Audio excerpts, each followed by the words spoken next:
أعوذ بالله من الشيطان الرجيم بسم الله الرحمن الرحيم وما كان جواب قومه إلا أن قالوا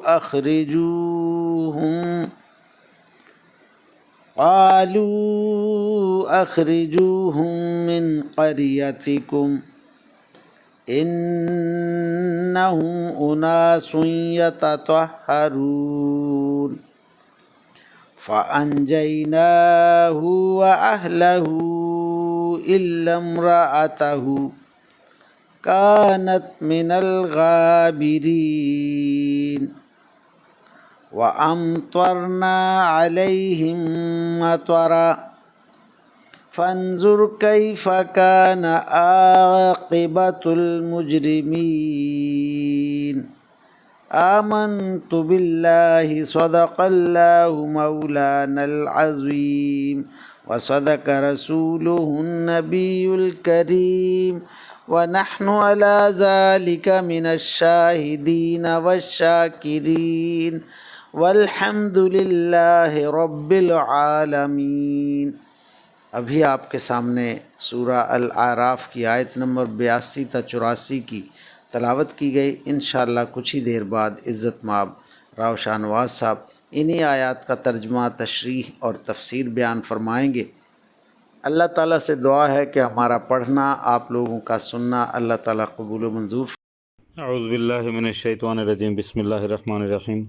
ملتان سے شاہ نواز تمام دوستوں کو السلام علیکم ورحمۃ اللہ وبرکاتہ۔ دوستان گرامی، آپ کے سامنے سورہ اعراف کی آیت نمبر 82 سے لے کر 84 تک کی تلاوت کی گئی۔ اب انہی آیات کریمہ کی آسان تشریح اور ترجمہ مفتی تقی عثمانی کا لکھا ہوا اور تفسیر ابن کثیر سے حاضر خدمت ہے۔ اللہ تعالیٰ قرآن پاک میں ارشاد فرما رہا ہے، ان کی قوم کا جواب یہ کہنے کے سوا کچھ اور نہیں تھا کہ نکالو ان کو اپنی بستی سے، یہ لوگ ہیں جو بڑے پاک باز بنتے ہیں۔ پھر یہ ہوا کہ ہم نے ان کو یعنی لوط علیہ السلام کو اور ان کے گھر والوں کو بستی سے نکال کر بچا لیا، البتہ ان کی بیوی تھی جو باقی لوگوں میں شامل رہی، جو عذاب کا نشانہ بنے، اور ہم نے ان پر پتھروں کی ایک بارش برسائی۔ اب دیکھو ان مجرموں کا انجام کیسا ہولناک ہوا۔ اللہ اکبر۔ اب ان آیات کریمہ کی آسان تشریح۔ صدوم ایک مرکزی شہر تھا اور اس کے مضافات میں عمورہ وغیرہ کئی بستیاں آباد تھیں۔ کفر اور شرک کے علاوہ ان بستیوں کی شرمناک بدفعلی یہ تھی کہ یہ ہم جنس پرست کی لعنت میں گرفتار تھے، جس کا ارتکاب قرآن کریم کی تصریح کے مطابق ان سے پہلے دنیا کے کسی فرد نے نہیں کیا۔ حضرت لوط علیہ السلام نے انہیں اللہ تعالیٰ کے احکامات پہنچائے اور عذاب سے بھی ڈرایا، لیکن یہ لوگ اپنی خباثت سے باز نہ آئے تو ان پر پتھروں کی بارش برسائی گئی اور ان تمام بستیوں کو الٹ دیا گیا۔ اللہ اکبر، اللہ اکبر۔ آج بجوز ڈیڈ سی کے نام سے یہ سمندر جو کہلاتا ہے، وہ بستیاں ہیں یا تو ان میں ڈوب گئی ہیں یا ان کے آس پاس ہیں، جن کا نام و نشان واضح نہیں رہا۔ حضرت لوط علیہ السلام کا اس قوم کے ساتھ نسبی تعلق تو نہیں تھا، یعنی اس کے نسب سے تو نہیں تھے، پھر بھی اس آیت میں اسے لوط علیہ السلام کی قوم کہا گیا، کیونکہ یہ وہ امت تھی جس کی طرف ان کو پیغمبر بنا کر بھیجا گیا تھا۔ اب تفسیر ابن کثیر میں عنوان ہوتا ہے اغلام بازی کی سزا اور فقہا کا موقف۔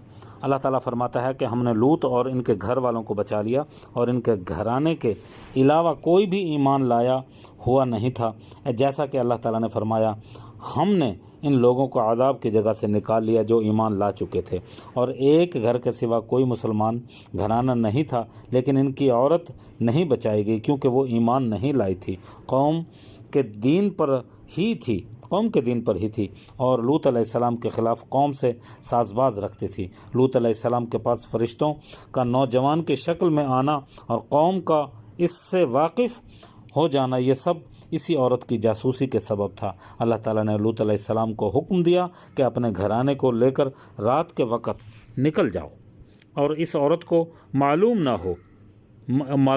نہ دو اور اس کے شہر سے لے کر نہ چلو۔ بعض یہ کہتے ہیں کہ یہ بھی لوط علیہ السلام کے ساتھ چلی تھی، اور نکلتے ہی جب قوم پر عذاب نازل ہوا تو ہمدردی سے پلٹ کر انہیں دیکھنے لگے تو خود بھی مبتلا عذاب ہو گئی۔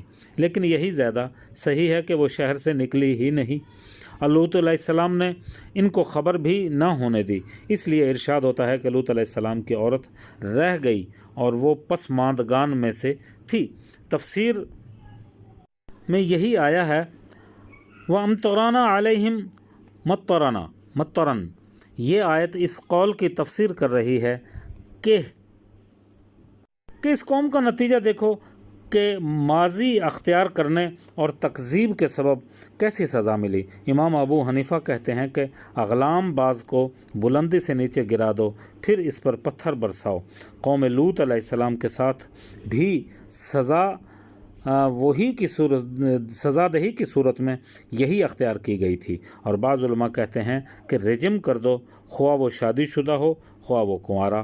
شافعی کا بھی ایک روایت کے بنا پر یہی خیال ہے۔ ابن عباس رضی اللہ تعالیٰ عنہ سے مروی ہے کہ حضرت علیہ السلام نے فرمایا، جس کسی قوم کو تم قوم لوط کے عمل پر دیکھو تو فاعل اور مفعول دونوں کو قتل کر دو۔